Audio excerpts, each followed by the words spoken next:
샬롬.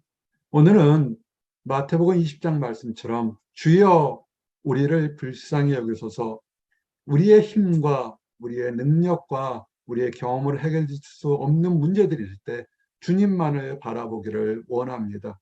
그래서 오늘 말씀에 따라서 하나님께 부를 때 우리를 불쌍히 여기소서 할 때 주님이 답이 무엇을 원하느냐, 그리고 응답이 되었을 때 우리가 어떻게 할까 하는 예수님을 따르라는 세 가지 말씀으로 말씀을 증거하기를 원합니다. 불쌍히 여기소서. 불쌍히 여길 것들은 창세 이래로 지금까지 수없이 많은 일들이 내려오고 있습니다.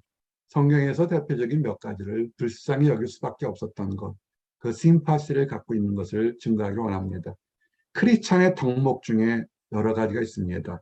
성실하게 예배에 참석하고 봉사하고 헌금하고 또는 다른 사람들에게 덕담을 하고 여러 가지가 있겠지만, 작은 목자는 가장 중요시하는 덕목 중에 하나가 벌초가 미덕이 뭐냐면 심파스입니다.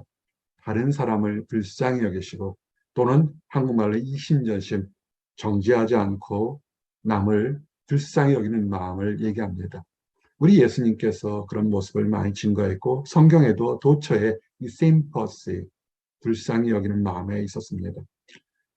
애굽에 있을 때 이스라엘 백성들이 포로로 애굽에 잡혔을 때 바로가 이스라엘 백성들이 갑자기 숫자가 늘어나고 부해지니까 모든 첫 번째 난 장자들을 다 죽이라고 했습니다.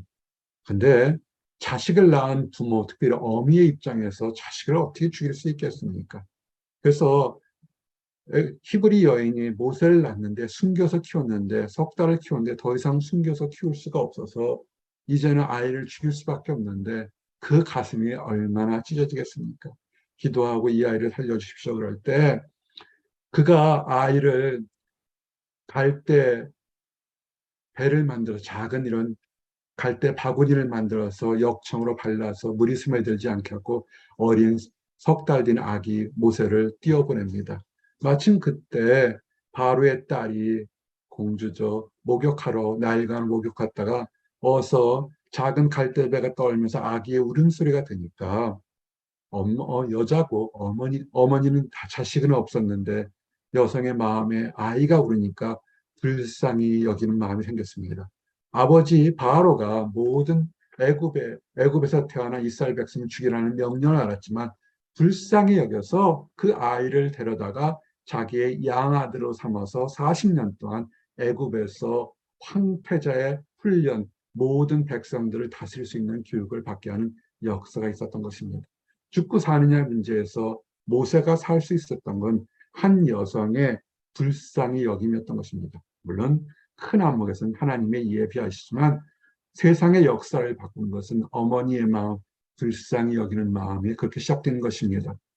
또한 우리가 동방에서 가장 의롭다는 욥이 너무 힘들 때 그가 정말 원했던 것은 다 쫄딱 망했죠. 최고의 부자였다가 그가 모든 재산도 아내도 자식도 잃고 몸에 종창까지 나서 너무 힘들었을 때 친구라고 와서 위로해 주는 것이 아니라 정죄하죠. 힘들고 어려울 때 제발 부탁하는데 정죄하지 마십시오. 어떤 거냐면 내가 그럴 줄 알았다. 그렇게 수없이 얘기했는데 그렇게 하니까 이 꼴이 다한 거야. 또는 이렇게 하죠. 뭔가 하나님 앞에 관계가 올바르지 않았기 때문에 이런 거야. 믿음 생활 제대로 하지 않으니까 이런 거야. 아마 그 말이 맞을 수 있을 겁니다. 어떤 사람에게 문제가 생기고 어려움이 생기고 답답함이 해결되지 않은 문제가 생겼을 때 그 많은 분석하고 판단하는 일이 맞을 수 있겠지만 지금 힘들고 어려운 사람에게 분석이 필요한 것은 그것이 아니라 그 사람의 고통을 이해하고 함께 불쌍히 여겨달라는 것일 겁니다. 욥이 오죽 세 친구들이 정죄만 하고 그러니까 나의 친구야 너희는 나를 불쌍히 여겨다오 나를 불쌍히 여겨다오. 욥은 자기를 정죄하는 사람들에게 이 원수야 그러지 않았어요. 그들의 말이 옳을 수도 있고 그들의 뜻을 알 수는 있지만 너무 그것이 가시밭길에 팍팍 찍힌 것처럼 사람들은 착각해요. 내가 맞는 얘기하는데 왜 그러느냐? 그거는 심파시가 없는 겁니다. 그 사람은 분석관이고 그 사람은 판사지 크리스찬의 덕목인 심파시가 없는 것입니다. 욥의 마음처럼 하십시오. 잘나지 못하고 형통하지 못하고 남보다 뒤척인 사람 보고 네가 이러이러한 것 때문에 뒤척인다고 정죄하지 마십시오. 불쌍히 여기시기 바랍니다. 심판하고 판단할 것은 우리가 아닙니다. 판단은 하나님이 하시고 판단은 여호와 하나님이 하시지 우리가 판단할 권리는 없습니다. 세상에서도 판단을 하기 위해서 함부로 판단하지 말라고 재판관이라고 특별한 사람들에게 권한을 주지 않았습니까? 판단은 그런 특별한 권한을 가진 사람이 이루시고 불쌍히 여기시기 바랍니다. 하나님 마음에 합했던 다윗, 믿음이 좋았던 다윗도요, 칼에 찔렸을 때, 몽둥이에 맞았을 때 아픈 것보다 말 한마디에 더 아파했던 것을 아십니까? 사람들이 이렇게, 그까진 말 한마디에 그거 아무것도 아닌데 잊어버려라고 하는데, 잊어버릴 사람 10,000명 중에 1명 빼고는 잊어먹지 못한다는 거 아십니까? 그렇게 말한 사람 한 사람 빼고는 마음을 받은 사람들은 마음에 크든 작든 가시가 됩니다. 여러분, 가시가 크든 작든 작은 가시라도 목구멍에 박히면 얼마나 불편한지 아십니까? 비방이 나의 마음을 상하게 하여 근심이 충만하니. 알아요. 다윗이 잘못한 거 있습니다. 다윗이 욕먹을 행동한 거 있습니다. 그런데 불쌍해서 저 사람이 왜 저렇게 믿음에서 떨어졌을까? 불쌍해서 하나님께 회복을 위한 기도를 하는 것이 먼저일 텐데 너는 이러이러한 것 때문에 잘못했다고 비방을 했으니까 비방한 사람은 이렇게 얘기할 겁니다. 이리 봐도 저리 봐도 옳다, 틀린 얘기가 아니다라고 했을 것입니다. 그러나 다윗은 이렇게 하죠. 불쌍히 여길 자를 바라나 없고 긍휼히 여길 자를 바라나 찾지 못하였느냐. 다윗이 얼마나 많은 사람들에게 인기가 높았습니까? 그러나 자기가 잘못한 것을 알고 있어서 죄책감이 있을 때 그 송곳처럼 찌르는 말, 비방하는 말이 다윗을 굉장히 힘들게 했다는 것을 알 수 있습니다. 지금 이렇게 힘들 것은 욥이나 다윗처럼 다른 사람의 이름으로 인해서 힘들게 할 때도 있습니다. 그러나 본인이 알 때도 있습니다. 하나님의 응답을 받지 못할 때, 기도 응답이나 하나님께 간구할 때 전혀 아무 대답이 없을 때 우리는 불행해질 수밖에 없습니다. 그래서 외치게 되죠. 여호와여 돌아오소서 언제까지니까 주의 종들을 불쌍히 여기소서. 아무리 세상에서 힘들다 할지라도 기도할 수 있는 힘, 하나님 앞에 주여 부르질 수 있는 사람은 소망이 있는 사람이고 능력이 있는 사람입니다. 기도하지 못하고 하나님의 응답, 하나님께 감사하지 못하는 사람은 그 사람은 응답받지 못하기 때문에 그의 심령이 피곤하고 낙심한 사람인 것을 아셔야 됩니다. 응답되지 못하고 내 마음이 피곤할 때 되면 돌아보셔야 됩니다. 내가 하나님과의 관계에서 무엇이 지금 잘못돼서 평안이 없는가를 돌아보셔야 됩니다. 돌아보지 못하면 하나님의 심판하심이 있습니다. 마치 암 환자가 1기, 2기, 3기에서 사인이 있다 깨닫지 못하면 마지막에 가는 것처럼 하나님은 우리에게 여러 가지 사인을 준데 깨닫지 못할 때 하나님도 얘기하시죠. 내가 너를 불쌍히 여기지 아니하며 긍휼히 여기지도 아니하시고. 오늘 읽었던 시편 말씀, 교동 말씀 뭐였습니까? 초지일관 여호와를 찬양하라. 여호와의 인자심이 영원하다. 멀시가 심퍼시가 영원하다 그러는데 에스겔서 7장에서는 놀랍게도 나는 결코 자비를 베풀지 않겠다. 나는 너를 불쌍히 여기지도 않겠다 합니다. 놀라운 말씀, 두려운 말씀이 있습니다. 이유가 뭐냐면 내 행위대로 너를 바라여 내 가증한 일이 너희 중에 나타나게 하니 하나님이 없다고 주장하고 떠들었으니 네가 없다고 그랬으니까 네 말을 항된 대로 그대로 하겠다. 네가 부르짖고 간구해서 기도 응답을 줬는데도 다 잊어버리고 감사할지 못하고 교만하고 오히려 다른 사람을 멸시했으니 네가 한번 너의 교만함에 넘어져 봐라. 그래서 그 교만함이 어떠한 영향을 미치는지 세상 사람들에 나타내서 내가 하나님인 줄을 알게 하리라고 하나님이 화를 내고 심판하실 때가 있습니다. 이거 정말 무서운 것입니다. 우리는 내 문제일 수 있고 밖에서 문제가 있을 수 있습니다. 그래서 우리는 불쌍한 상황에 처할 수 있습니다.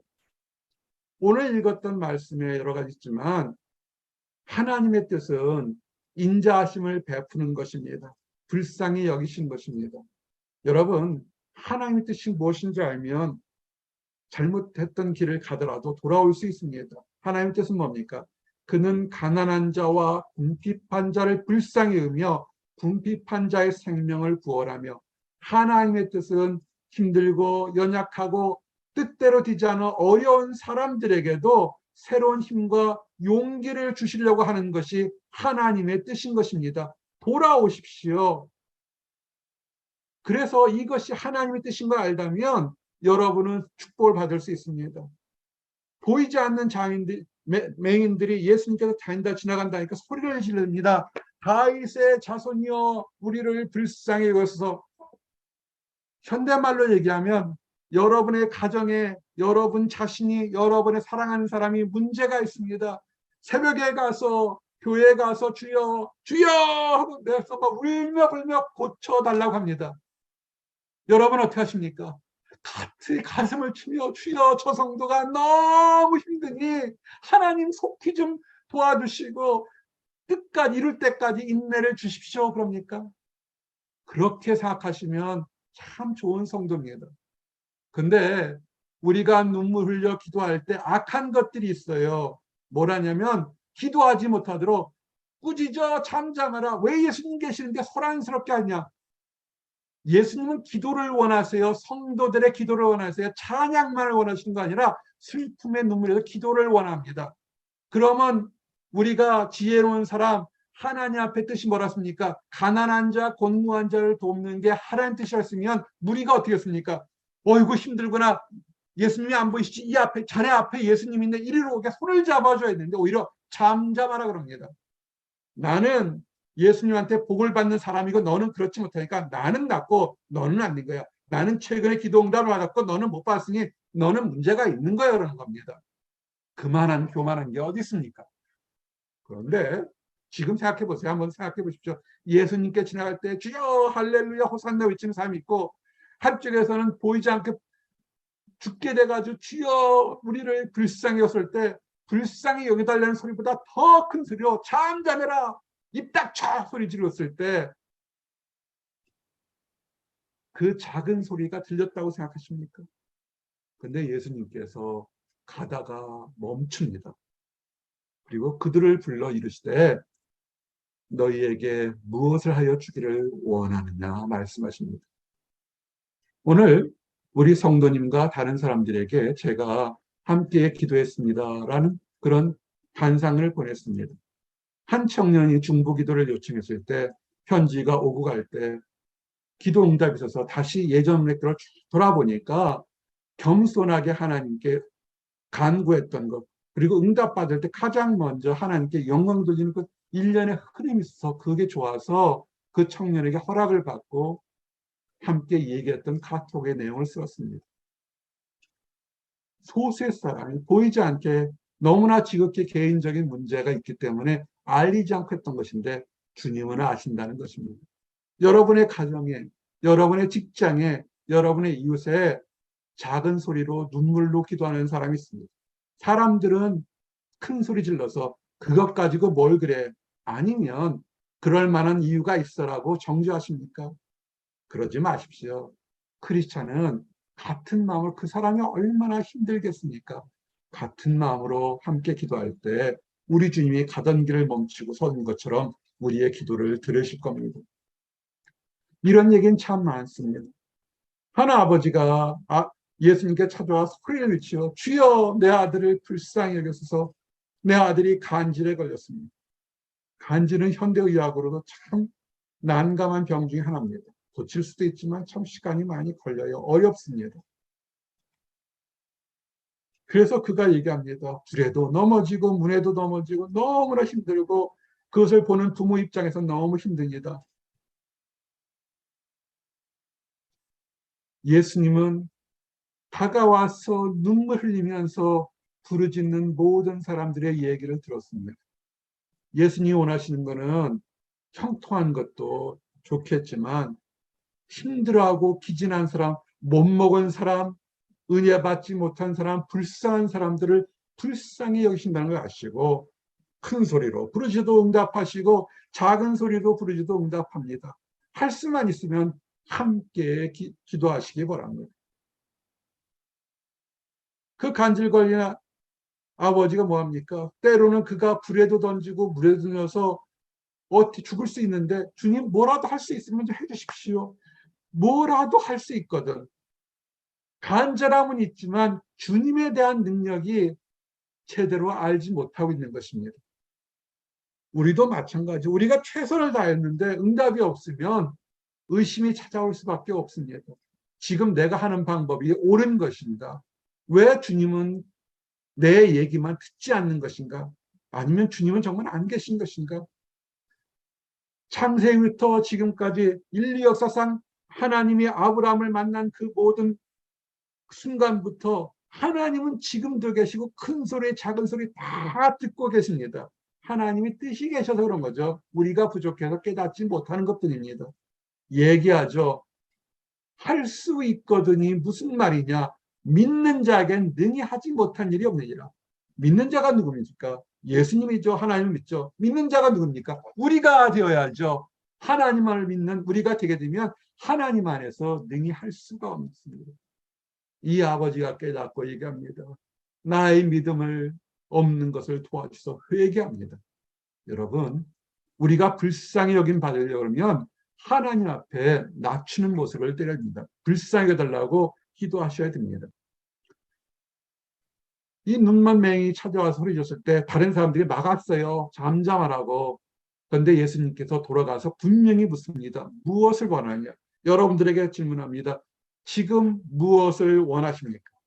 간절히 기도한 사람은 0.1초도 앉아서 내가 원하는 기도가 있습니다.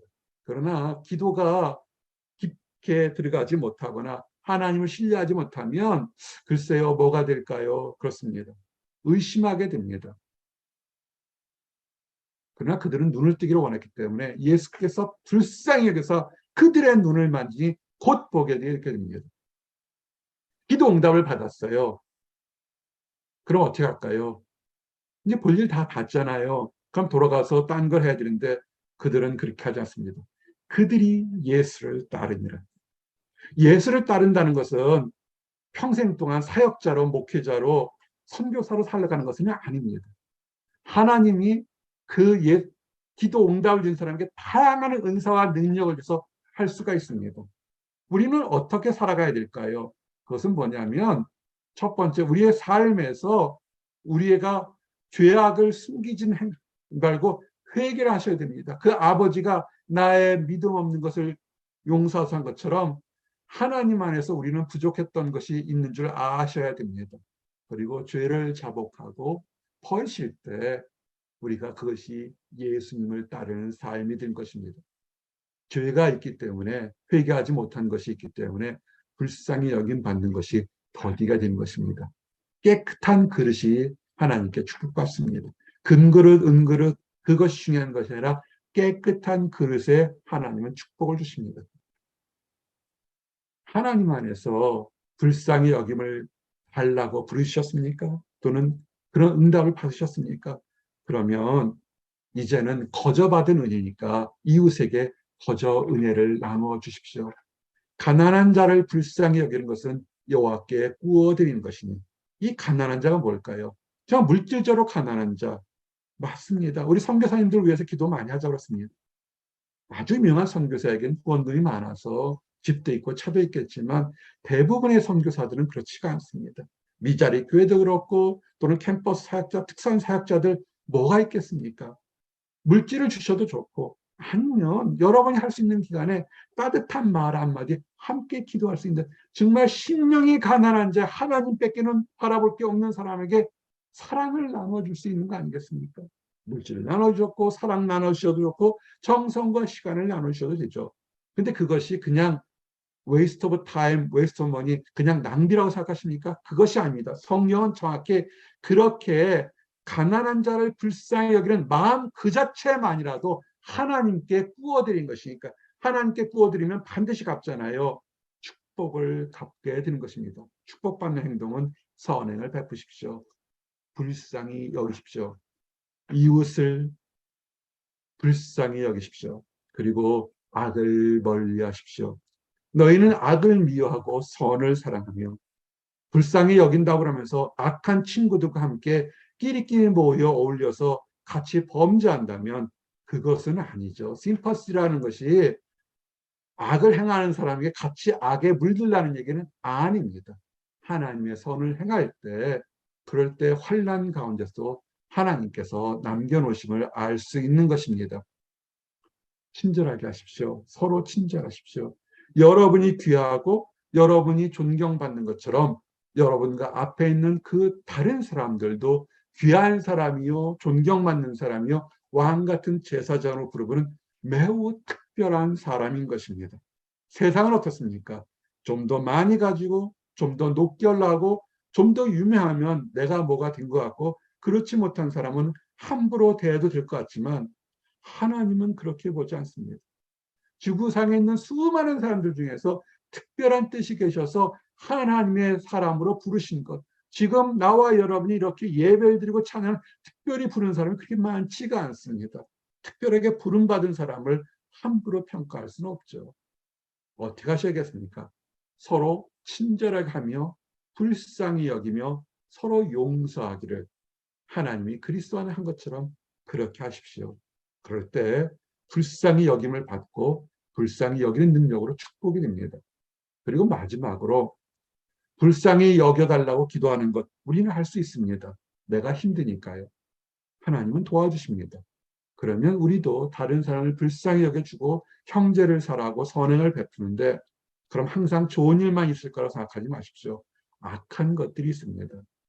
아까 앞이 안 보이는 맹인들이 우리를 불쌍히 여겨달라고 할 때 어떤 사람들이 쪼르르 손을 잡고 앞이 안 보이니까 예수님이 여기 계신다고 이끌어왔습니까? 아닙니다. 오히려 잠잠하라고 외쳤어요. 더 큰 소리로.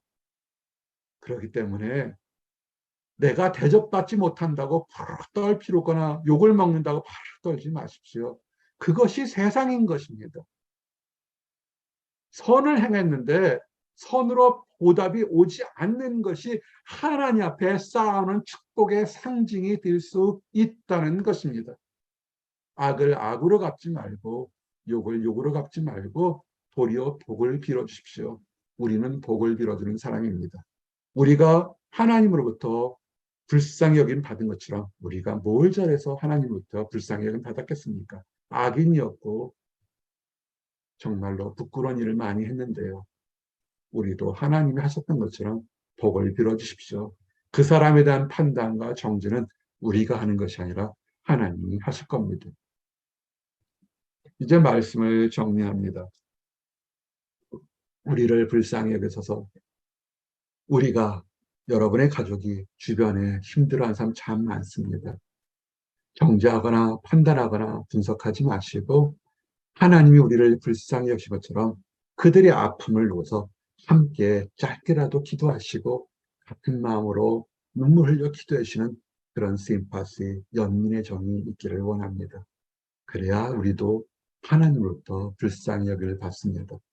간절히 간구할 때 주님께서 우리에게 무엇을 원하느냐 물을 때 그 소망이 더욱더 분명해서 주님 앞에 간구하고 응답받아서 일평생 동안 선을 행하며 거룩한 모습으로 따라가는 예수님을 따라가는 우리 모든 사람들이 되시기를 원합니다. 기도하시겠습니다. 하나님 감사합니다. 우리를 불쌍히 여겨서 외쳤던 많은 믿음의 사람들처럼 우리가 힘든 날에 우리가 절망의 순간에 원망이나 낙심하지 않게 하시고 우리의 큰 부르짐도 우리의 작은 강구도 다 들어주시고 가던 길도 멈춰서서 돌아보시는 예수님의 사랑, 예수님의 인자하심을 기억하도록 허락하시심을 감사합니다. 예수님의 인자하심이 예수님의 불쌍히 여기심이 있어서 우리가 이 땅의 삶의 소망이 있습니다. 아버지, 이 땅부터 주님 만나는 날까지 이 소망 안에서 더욱더 은혜와 축복을 누리고 살도록 허락해 주시옵소서. 그런데 아직 하나님을 알지 못해서 아버지, 세상에서 힘들고 어렵지만 참된 불쌍히 여김을 받지 못한 사람들이 있습니다. 아버지, 그들에게도 축복과 불쌍히 여기신 줄 압니다. 하나님을 먼저 발견하고 하나님 안에서 새로운 삶을 산 우리가 복음과 사랑의 손을 쳐밀어서 그 모든 사람들도 축복의 대열에 들어가 하나님의 불쌍함을 여김을 받아서 새로운 삶, 기쁜 삶을 살도록 허락하여 주시옵소서. 늘 감사드립니다. 예수 그리스도 이름 받들어 기도드렸습니다. 아멘.